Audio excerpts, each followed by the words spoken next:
વરસાદ અને પાણી, ચોમાસાનો વરસાદ, ચોમાસામાં વરસેલું પાણી ન માત્ર માનવ જીવન પણ સમગ્ર જગતને જીવતું રાખે છે. તમામ સજીવો માટે ચોમાસાનું પાણી જરૂરી છે. જ્યારે ચોમાસું નબળું જાય છે ને ત્યારે તમામ લોકોમાં, તમામ ક્ષેત્રમાં ચિંતા વધે છે. અને આ વર્ષે પણ લગભગ અત્યાર સુધી એવું જ દેખાઈ રહ્યું છે. સામાન્ય સંજોગોમાં આપણા ગુજરાતમાં 15 જૂનથી સત્તાવાર રીતે ચોમાસું બેસી જતું હોય છે અને આજના દિવસે તો વાવેતર શરૂ થઈ જતું હોય છે. પરંતુ રાજ્યના અનેક વિસ્તારો એવા છે જ્યાં એક ટીપું પણ વરસાદ નથી પડ્યો અને જ્યાં વરસાદ પડ્યો છે ત્યાં વાવેતરના લાયક કે ચોમાસાનો વરસાદ નથી. આંકડાની વાત કરી લઈએ તો ગુજરાતના આંકડાની વાત કરી લઈએ વરસાદના, તો આ સિઝનમાં અત્યાર સુધીની જે સરેરાશ હોય છે પ્રમાણે આજના દિવસ સુધીમાં માત્ર ને માત્ર રાજ્યમાં 44.5 મિલીમીટર સરેરાશ વરસાદ પડ્યો છે. જ્યારે આ સમયગાળાની અંદર આપણા ગુજરાતમાં 170 મિલીમીટર જેટલો વરસાદ વરસી જતો હોય છે. એટલે કે આજની તારીખ સુધીમાં સામાન્ય કરતાં 74% વરસાદ ઓછો છે. જો કે હવામાન વિભાગે આગામી 7 દિવસ વરસાદ પડવાની આગાહી ચોક્કસથી આપી છે. આ વરસાદ ખેંચાવા પાછળનું કારણ અલ નીનોની અસર જવાબદાર માનવામાં આવે છે. અલ નીનોની અસરના કારણે ગુજરાતમાં 11 વર્ષ બાદ સૌથી ઓછા વરસાદની સ્થિતિનું નિર્માણ થયું છે. આજની તારીખ સુધીમાં ચોમાસાની અત્યંત ધીમી ગતિના કારણે સિઝનની વાવણી પર માઠી અસર પણ થવા લાગી છે. વાવણીના પણ તમે દ્રશ્યો જોજો. અંદાજે 1500 કરોડ રૂપિયાના ખેત પેદાશ પર સંકટના વાદળો છે. જૂન મહિનો ડાંગર, કપાસ, સોયાબીન, બાજરી જેવા મુખ્ય પાકોનું વાવેતરનો સમય માનવામાં આવે છે. વરસાદના અભાવે મગફળી, કપાસ, સોયાબીન, શેરડી, કઠોળ જેવા મુખ્ય પાકોના ઉત્પાદન પર, પેદાશ પર અસર પડવાની આશંકા છે. કેટલાક લોકોએ ચોક્કસથી વાવેતર કર્યું છે અને પાક ન સુકાય તે માટે સરકાર પણ પાણીની વ્યવસ્થા કરી રહી છે સિંચાઈ માટે. પરંતુ વરસાદી પાણી એ વરસાદી પાણી જ હોય છે. તો બીજી તરફ માનવ જગતમાં વરસાદ ઓછો છે એની ચિંતાના આ દ્રશ્યો, અમદાવાદના દ્રશ્યો જોજો તમે. અમદાવાદના વસ્ત્રાલમાં મેઘરાજાને મનાવવા માટે પ્રજન્ય યજ્ઞનું આયોજન થયું. વરસાદ માટે વિધિવત રીતે પ્રજ્ઞ યજ્ઞ કરાયો. 11 યજમાનોએ પાણી ભરેલા તપેલામાં બેસી યજ્ઞમાં આહુતિ આપી. સામાજિક અને સ્થાનિક આગેવાનો પણ આ યજ્ઞમાં હાજર રહ્યા. તો બીજી તરફ સુરતમાં પણ ઇન્દ્રદેવને કૃપા વરસે તે માટે મહિલાઓએ પ્રાર્થના કરી છે. આપ આ દ્રશ્યો જોઈ શકો છો. હાથમાં કરતાલ સાથે ભજન ગાઈ મેઘરાજને રીઝવવાનો પ્રયાસ થઈ રહ્યો છે.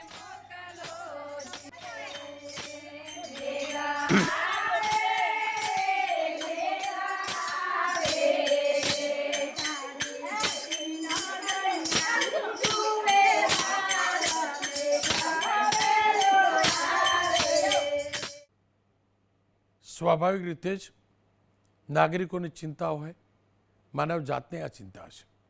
ત્યારે રાજ્ય સરકાર પણ ચિંતિત છે. રાજ્ય સરકારે ચોક્કસથી આયોજન કર્યું છે પરંતુ પાણીનો વિવેકપૂર્ણ ઉપયોગ કરવા પર ભાર પણ મૂક્યો છે. આવો સાંભળી લઈએ મુખ્યમંત્રી ભૂપેન્દ્રભાઈ પટેલે શું કહ્યું છે. આ વખતે અલ નીનો એટલે કે આ વખતે વરસાદ જે 100% થતો હોય કે આપણા ત્યાં આગળ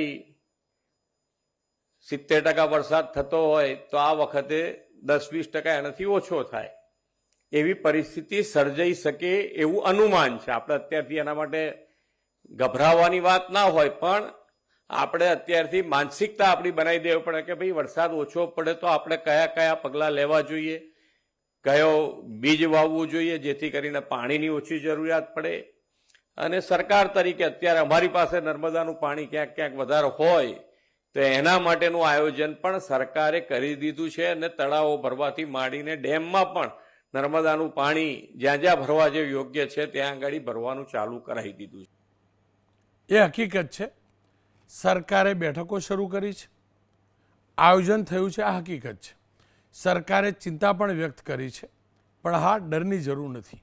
આ તમામની વચ્ચે આપણા ત્યાં સિંચાઈ માટે જે ડેમ છે તેની સ્થિતિ જાણવી જરૂરી છે.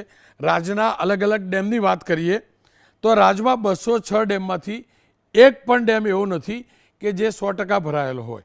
માત્ર 7 ડેમમાં 70થી 100% પાણી છે, જ્યારે 20 ડેમોમાં 50થી 70%, 53 ડેમોમાં 25થી 50% અને સૌથી વધુ 126 ડેમ એવા છે જેમાં માત્ર 25% કે તેનાથી ઓછું પાણી છે.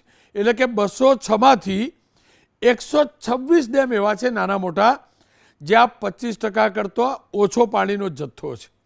ઝોન વાઇઝ આપણે સ્થિતિની ચર્ચા કરી લઈએ તો મધ્ય ગુજરાતના ડેમોમાં 53%, ઉત્તર ગુજરાતના ડેમમાં 40%, જ્યારે દક્ષિણ ગુજરાતના અલગ અલગ જે ડેમ છે એમાં 35% અને સૌરાષ્ટ્રના ડેમમાં 27%, તો કચ્છના ડેમમાં 27% પાણીનો જથ્થો હાલ અવેલેબલ છે, એટલે કે જથ્થો છે. બીજી તરફ કેન્દ્ર સરકારે પણ આ સ્થિતિને ચોક્કસથી ગંભીરતાથી લીધી છે. કેન્દ્રીય કૃષિ મંત્રી શિવરાજસિંહ ચૌહાણે પણ ઓછા વરસાદને લઈ આશંકા પણ વ્યક્ત કરી છે, ચિંતા પણ વ્યક્ત કરી છે. આવો સાંભળી લઈએ કેન્દ્રીય કૃષિ મંત્રીએ શું કહ્યું છે. अल नीनो के कारण कमजोर मानसून रहने की जो संभावित स्थितियां हैं और जिसका प्रभाव अब दिखने भी लगा है, क्योंकि मानसून अभी काफी लेट चल रहा है, इसलिए ओवरऑल अभी तक 43% बरसात कम हुई है और आगे भी जो मौसम का अनुमान है 2 जुलाई तक के सप्ताह में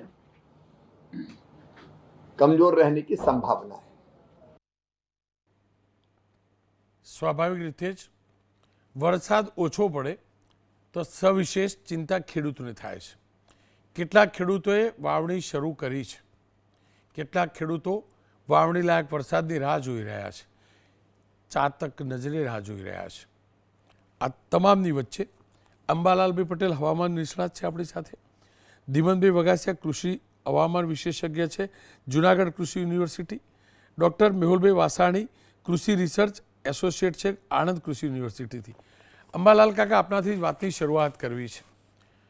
અલ નીનોની અસર અત્યાર સુધી કેટલી દેખાઈ છે અને હવે કેવી દેખાય તેવી સ્થિતિ છે? અલ નીનો એક વૈશ્વિક ફિનોમિના છે અને આ ઇવોલ્યુશન અલ નીનોની અસર તો જાણે હમણાં જ વર્તાતી હોય તેમ જણાય છે, પરંતુ ખાસ કરીને કેટલાક જાણા અજાણ્યા બળો વચ્ચે આ વખતે પશ્ચિમ વિક્ષોભ આવ્યા છે. વધુ એ પણ એક ઘાતક પૂર્વા થયા છે. ગંગા જમનાના મેદાનો તપ્યા નથી અને હજુ હવામાં ભેજ નથી, એટલે કેટલીક એવી સિસ્ટમો છે હજુ મોસમિક પેરામીટરોમાં જે સાગરો છે એ ડોર્મન્ટ કન્ડિશન સુષુપ્ત અવસ્થામાં છે. જો અરબ સાગર અને બંગાળ સાગર સક્રિય થાય તો વરસાદ આવે, પરંતુ આ વરસાદની સ્થિતિ હવે ધીરે ધીરે શરૂ થવાની છે અને આપણા બધાની ચિંતા છે. આપણે જીવાદોરી સમાન નર્મદા નદીમાં મધ્યપ્રદેશમાં ભારે વરસાદ થવાનો છે. મધ્યપ્રદેશમાં માત્ર આ સપ્તાહ અને બીજા સપ્તાહની શરૂઆત સુધીમાં વરસાદ થવાનો નથી, એટલો અલબત્ત 16મી જુલાઈ પછી પણ થવાનો છે અને ત્યાર પછી પણ કંઈક અંશે વરસાદ રહેવાનો છે. એટલે એમપીના વરસાદ થવાથી જે આપણા નર્મદાના જળસ્તરમાં વધારો થવાની શક્યતા રહેશે. પણ તે પૂર્વે ખેડૂત ભાઈઓ જે ચાતક નજરે વરસાદની રાહ જોઈ રહ્યા છે તે વરસાદ અંગે જોઈએ તો સૌ પ્રથમ આપણે ઉત્તર મધ્ય ગુજરાતથી શરૂઆત કરીશું.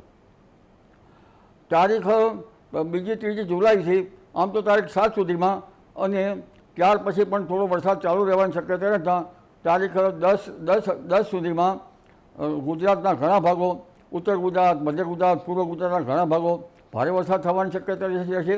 કેટલાક ભાગો જળતરબોળ થવાની શક્યતા રહેશે, જેમાં ખાસ કરીને મહીસાગરના ભાગોમાં વરસાદ થશે. ત્યાં મધ્યમથી ક્યાંક હળવો પરંતુ ક્યાંક અતિભારે વરસાદ થવાની શક્યતા રહેશે. અતિભારે વરસાદ મહીસાગર ઉપરાંત લગભગ વડોદરાના ભાગોમાં થવાની શક્યતા રહેશે અને અમદાવાદના ભાગોમાં પણ તારીખ 8, 9, 10માં કંઈક વધુ વરસાદ, ક્યાંક અતિ ભારે વરસાદ થવાની શક્યતા રહે. ગાંધીનગરના ભાગોમાં પણ ભારે વરસાદ થવાની શક્યતા ગણી શકાય.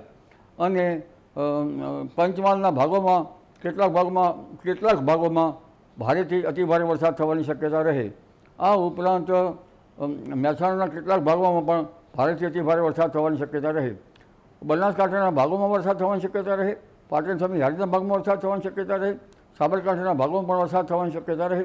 કેટલાક ભાગમાં ભારે વરસાદ થવાની શક્યતા રહે. આ ઉપરાંત અરવલ્લીના ભાગોમાં વરસાદ થવાની શક્યતા રહે. હજુ ચોમાસું તો લગભગ આગામી 48 કલાકમાં સક્રિય થવાની શક્યતા રહેશે. એટલે કેટલાક ભાગમાં તો આજથી સક્રિય થવાની શક્યતા રહેશે. અને આગામી 72 કલાકમાં ચોમાસાની ગતિવિધિ સૌરાષ્ટ્રના દરિયા કિનારાના ભાગોમાં થવાની શક્યતા રહેશે. પરંતુ એક ડીપ ડિપ્રેશન અગાઉ તો 27-28 તારીખમાં કંઈક હલચલ બંગાળ ઉપસાગરમાં જોવા મળી હતી. હવે 2 થી 3 જુલાઈમાં ડીપ ડિપ્રેશન થવાની શક્યતા છે. અને આ શક્યતાના કારણે બંગાળ ઉપસાગરની શાખા લગભગ પૂર્વ મધ્યપ્રદેશના ભાગોમાં થઈને ગુજરાતના ભાગોમાં આવવાની શક્યતા રહેતા ખાસ કરીને લગભગ મધ્ય ગુજરાતના ભાગો અને પંચમહાલના ભાગો, મહીસાગરના ભાગો, આ ભાગોમાં ભારેથી અતિભારે વરસાદ કેટલાક ભાગમાં થવાની શક્યતા રહેશે. કેટલાક ભાગો જળ તરબોળ થવાની શક્યતા રહેશે. અને ઉપરાંત ઉત્તર ગુજરાતના ભાગો, ઉત્તર ગુજરાતના કેટલાક ભાગોમાં પણ ભારે વરસાદ થવાની શક્યતા રહેશે. પાટણ સમી હારીના ભાગોમાં વરસાદ થવાની શક્યતા રહેશે. બનાસકાંઠાના ભાગોમાં વરસાદ થવાની શક્યતા રહેશે. અને સાબરકાંઠાના ભાગો, અરવલ્લીના ભાગોમાં વરસાદ થવાની શક્યતા રહેશે. પંચમહાલના કેટલાક ભાગમાં ભારેથી અતિભારે વરસાદ થવાની શક્યતા રહેશે. કેટલાક ભાગો જળતરબોળ થવાની શક્યતા રહેશે. પરંતુ ઉલ્લેખનીય છે કે દક્ષિણ ગુજરાતમાં પણ વરસાદ થવાની શક્યતા રહેશે. દક્ષિણ ગુજરાતના ભાગોમાં કેટલાક ભાગમાં ભારેથી અતિભારે વરસાદ થવાની શક્યતા રહે તો પૂરની સ્થિતિ થઈ શકે. એટલે આ અરસામાં આ ગાળામાં ભારે વરસાદથી જનજીવન ઉપર અસર થવાની શક્યતા રહેશે. એટલે લગભગ જે મોટા શહેરો જે છે ત્યાંનામાં જે રસ્તા, રોડ વગેરે અંગે અત્યારથી સાવધાની રાખવાની જરૂર રહેશે. સૌરાષ્ટ્રના ભાગોમાં તો આગામી 72 કલાકથી વરસાદ શરૂ થઈ જશે. પણ જુલાઈ માસમાં તદ ભાગોમાં પણ ભારેથી અતિભારે વરસાદ થવાની શક્યતા રહેશે. માત્ર પ્રથમ 10 દિવસ તો જુલાઈના વરસાદની શક્યતા છે એવું એમ ગણીએ. પણ ત્યાર પછી લગભગ 16મી જુલાઈએ પણ મધ્યપ્રદેશના ભાગોમાં વરસાદ થવાની શક્યતા રહેશે. કેટલાક ભાગમાં ભારે વરસાદ થવાની શક્યતા રહેશે.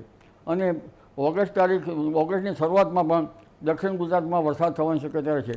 તાપી નદીનું જળસ્તર વધવાની શક્યતા રહેશે. એટલે ગુજરાતમાં કેટલાક ભાગમાં મોટા ફોરાનો વરસાદ થવાની શક્યતા રહેશે. પણ આમાં આ બધા વચ્ચે અલનીનોની તો કંઈક ને કંઈક હળી રહેશે જ. અંબાલાલ કાકા, અલનીનોની અસર થાય તો ગુજરાત પૂરતી અને દેશ બંનેના ભાગની વાત કરીએ ટોટલ ટકાવારીની, તો આ ચોમાસામાં કેટલા ટકા વરસાદ પડે એવી શક્યતા છે?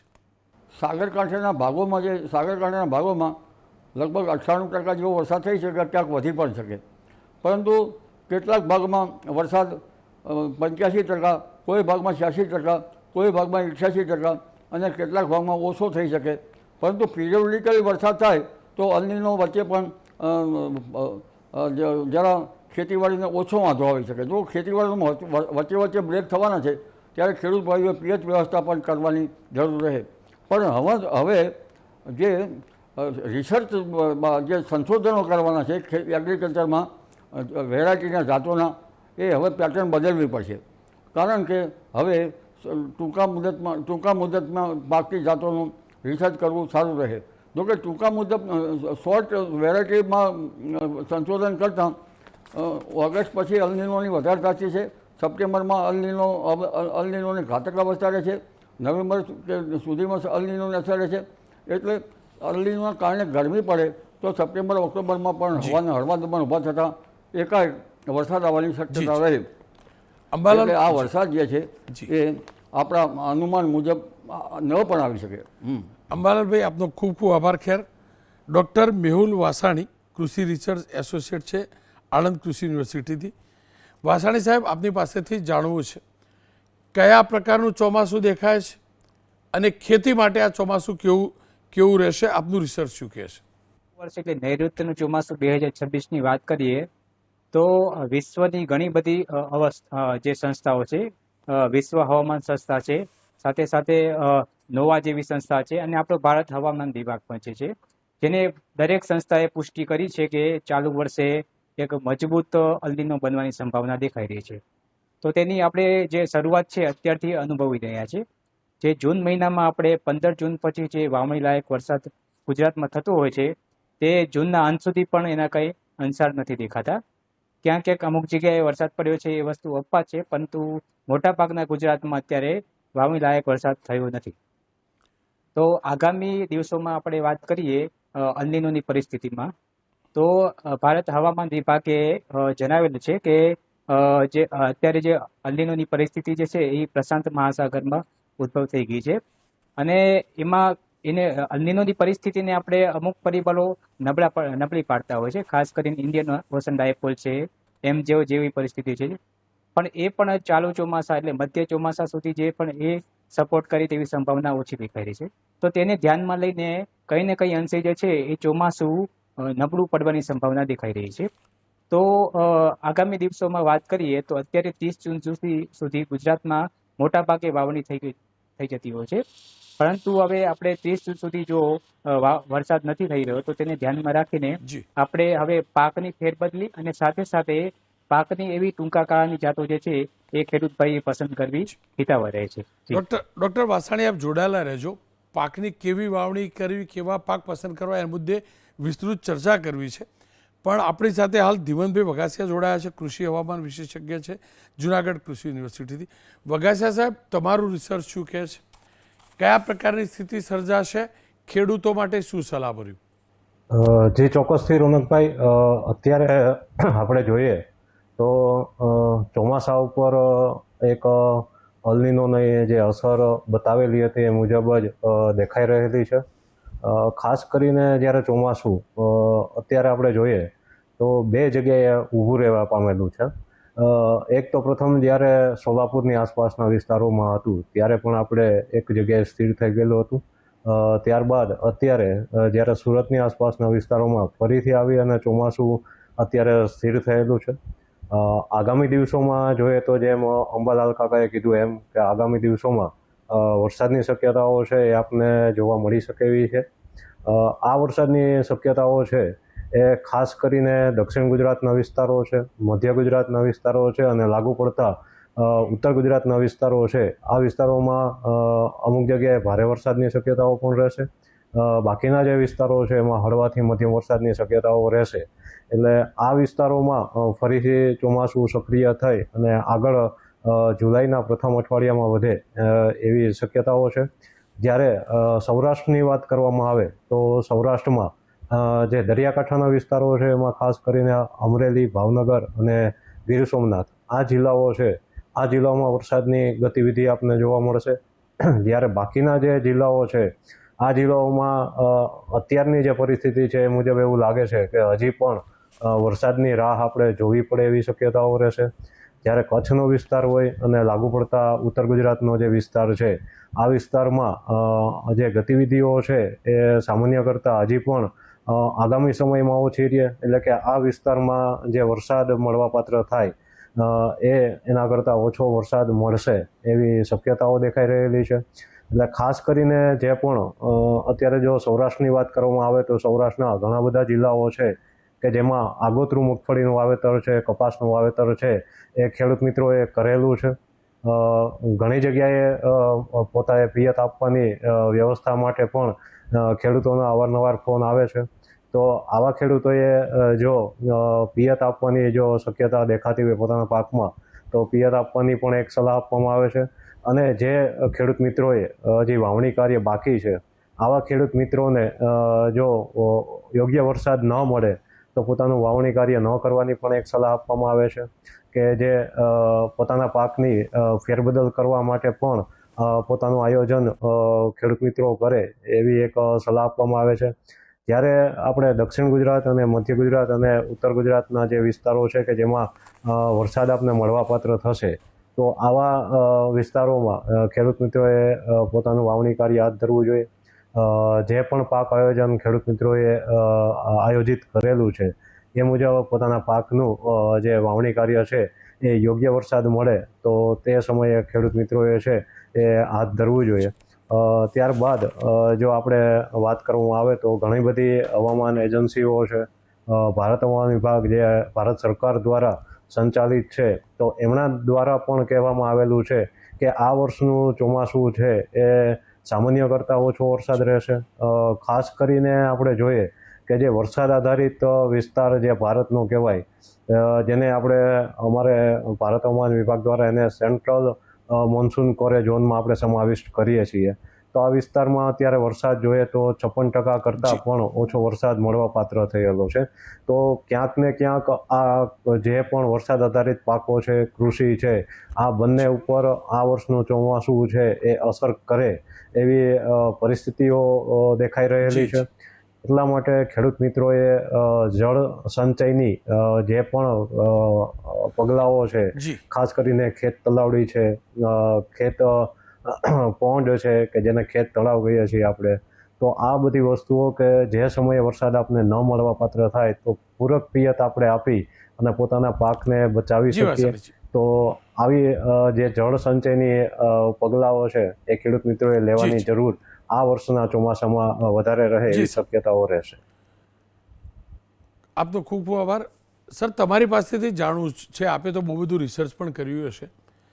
મેહુલભાઈ, ખેડૂતોએ દક્ષિણ ગુજરાતના, મધ્ય ગુજરાતના, ઉત્તર ગુજરાત અને સૌરાષ્ટ્ર કયા વિસ્તારના ખેડૂતોએ કયા પ્રકારનું વાવેતર, જેમનું થઈ ગયું છે એને તો સલાહનો કોઈ મતલબ નથી, પણ કયા પ્રકારના પાકનું કયા ઝોનમાં વાવેતર ખેડૂતોએ કરવું જોઈએ, જે સ્થિતિ છે એને લઈને? જી, આપણે ઉત્તર ગુજરાતની વાત કરીએ તો ઉત્તર ગુજરાતમાં હજી પણ 30 જૂન સુધી હવે તો બહુ ઓછા દિવસો બાકી રહેલ છે, પણ તેમ છતાં 30 જૂન અથવા તો જુલાઈના શરૂઆતમાં સારો વરસાદ થઈ જાય છે તો જે મગફળી, કપાસ જેવા છે એની જે વહેલી પાકતી જાતો જે છે એની પસંદગી કરવી જોઈએ. અને સાથે સાથે જો આપણે મધ્ય ગુજરાત કે દક્ષિણ ગુજરાતની વાત કરીએ તો મધ્ય ગુજરાતમાં ખાસ કરીને ડાંગર જેવા પાકો છે અને અન્ય બાગાયતી પાકો છે. ડાંગર જેવા પાકો જે છે એનું ધરુવાડિયું જે છે ખેડૂતો લગભગ 15 જૂનની આસપાસ કરતા હોય છે, પણ ચાલુ વર્ષે વરસાદ ખેંચાતાના કારણે જે ધરુવાડિયાની હજી શરૂઆત નથી કરી. તેમ છતાં એમાં જે વહેલી પાકતી જાતો છે ડાંગરની, ખાસ કરીને આપણે મસૂરી જેવી જાતો જે છે એની આપણે ધરુવાડિયાને તૈયાર કરી અને લગભગ 15 જુલાઈ સુધી કે 20-25 જુલાઈ સુધી તેની રોપણી કરી શકે છે. સાથે સાથે દક્ષિણ ગુજરાતમાં વાત કરીએ તો દક્ષિણ ગુજરાતમાં ખાસ કરીને વરસાદનું વધારે ઝોન કહેવાતું હોય છે. તેમાં સામાન્ય વરસાદ જે લગભગ ખાસ કરીને 1500 મિલીમીટર કે 1200 મિલીમીટરથી વધારે થતું હોય છે. તો તેમાં જે છે ચાલુ વર્ષે અલ્નોનીની પરિસ્થિતિ જો બને છે તો તેમાં લાંબા ગાળાના જે પાકો છે એમાં અમુક જે છે વહેલી પાકતી જાતોની પસંદગી કરી છે. સાથે સાથે કચ્છ જેવા વિસ્તારમાં જે છે ધીમંતભાઈએ કીધું છે એ પ્રમાણે સંભવિત કચ્છ જિલ્લો જે છે એમાં વરસાદની અછત વધારે રહેવાની સંભાવના છે. તો તેમાં આપણે જો 15 જુલાઈ સુધી પણ જો વરસાદ નથી આવતો તે વિસ્તારમાં તો આપણે ખાસ કરીને દિવેલા જેવા પાક છે કે તલ જેવા પાકો જે છે, ખાસ કરીને વહેલા પાકતા જે જાતો છે તલની, એની આપણે વાવણી કરવી જોઈએ. પરંતુ આપણે વાત કરીએ તો અત્યારે જે પાકો વહેલી વાવણી કરી દીધી છે તેમાં મને પણ અવારનવાર ખેડૂતો મિત્રોના ફોન આવતા હોય છે કે ચાલુ વર્ષે વાવણી કરી દીધી છે તો એના માટે ભેજની અછત ઘણી દેખાઈ રહી છે. તો જણાવ્યા મુજબ જે છે એ આપણે જ્યારે આપણે ખાસ જરૂર હોય છે ત્યારે પિયતની સગવડને ધ્યાનમાં રાખી અને પિયત આપવી જોઈએ. પરંતુ 5 કે 10 જુલાઈ સુધી જો વરસાદ થઈ જાય છે તો તેમાં ખાસ કરીને ચોમાસું ખરીફ પાકોમાં બહુ એટલું બધું મોડું નથી કહેવાતું, પણ તેમ છતાં 10 જુલાઈ સુધી વરસાદ નથી થતો તો ખાસ કરીને પાકની ટૂંકા ગાળાની પાકોને આપણે અવોઇડ કરતા પાકની ફેરબદલી કરવી જોઈએ. જી, આપનો ખૂબ ખૂબ આભાર. ખેર ફરી એકવાર કહું છું, ખેડૂતોએ કૃષિના જાણકારો, હવામાન વિભાગની આગાહી, તમામ જાણકારી મેળવીને વાવેતર કરવું, પિયત પણ એને ધ્યાનમાં રાખીને કરવું. ખાસ કરીને ખેત તલાવડી સહિતની જે ટ્રેડિશનલ સિસ્ટમ છે, જે આપણે પોતે જળ સંગ્રહ કરી શકીએ છીએ, તેનો વધુ ઉપયોગ કરવો એ પણ જરૂરી છે. વરસાદ ચિંતાનું કારણ ચોક્કસ છે, પરંતુ માનવજાત પર હરમેશ વરુણદેવના આશીર્વાદ રહ્યા છે, કુદરતના આશીર્વાદ રહ્યા છે. આશા રાખીએ અલ નિનોની અસર નેનો થઈ જાય અને આપણને જરૂર પૂરતું પાણી વરસાદના રૂપમાં મળે, કુદરત હેત વરસાવે.